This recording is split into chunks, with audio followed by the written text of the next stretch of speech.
Welcome back to Ozarks Fox AM. It is my pleasure to welcome my husband, David Smith, on the show.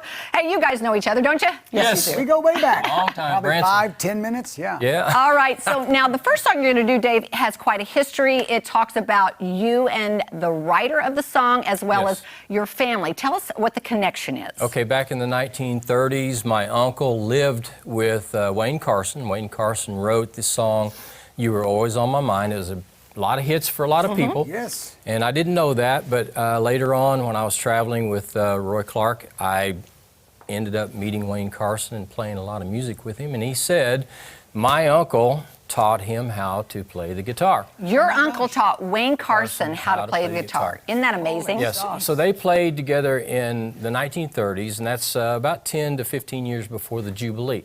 The Jubilee started, I think, in 1955.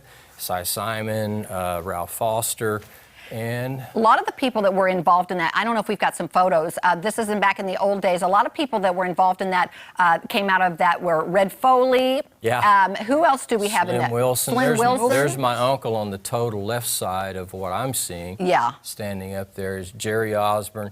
He played a lot with all those guys. A lot of them moved into the Jubilee, 10, 15 years later.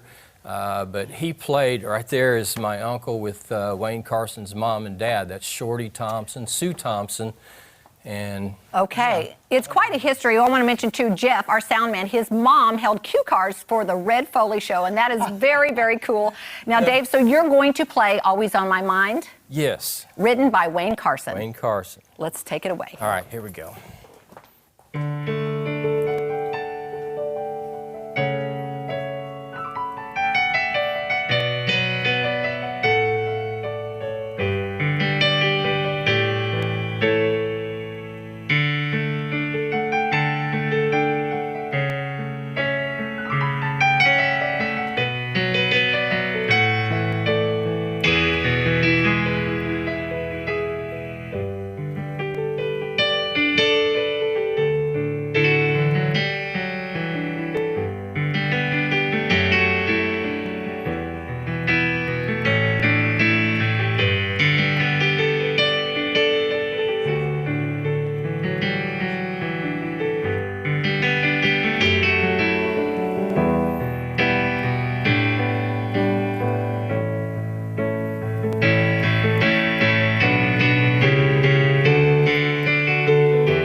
Awesome.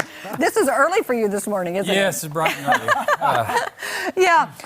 So, first of all, several people recorded that. You remember, it was a big hit for Willie Nelson. Willie Nelson did very well with it, yep. And if I'm not mistaken, I want to say that Elvis recorded it. And obviously, this is a perfect example as to the mashup of a vocal with a lyric, because why was it not a big hit for Elvis, but it was for Willie Nelson? Yeah, several other people recorded it as well. Mm-hmm. Yeah, so that was really, really amazing. Wayne Carson passed away a few years back. Yes. I got the opportunity to meet him and record with him in Nashville also. She did. You recorded several of his songs. I did. Demoed, yeah. He was quite a writer, and it was really cool, Dave, that your family was involved in this. Yeah, way before I was born. They were all Who would doing have it. thought? And then here you are, full circle again. Yeah. Amazing. Wow. Yeah. And it's always nice to hear that, just the musical rendition without the words, because the emotion and just watching you perform. I love watching you work. Yeah. Appreciate it. That is awesome. It's a Yeah. lot of fun. Your mom was a piano player too. Yes. And his whole family is musical. Of course, you played the banjo too. Later on, we're going to talk a little bit about some of the things that you've done.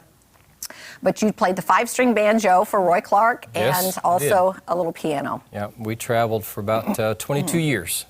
22 years on the road. Now, when you say we travel, now you travel 22 years with who? Roy Clark. Roy No Clark. way. That's My how, good know friend. that? that's how I met Wayne Carson later on. Because I was on the Hee Haw show in 19. We filmed I know. 13 episodes in 1989. I know. And Roy was always super nice. I mean, Yeah. every morning on the set, he'd come up and say, "Terry, are they treating you right? Are you Yeah. doing okay? Do you need anything?" soon?" Yeah. Yeah. Just that kind of guy. And, Yeah. yeah. He was great. It was a wonderful season in my life. Full circle moment, guys. All right, when we come back, we have another performance from Dave Smith. We'll be back. See ya.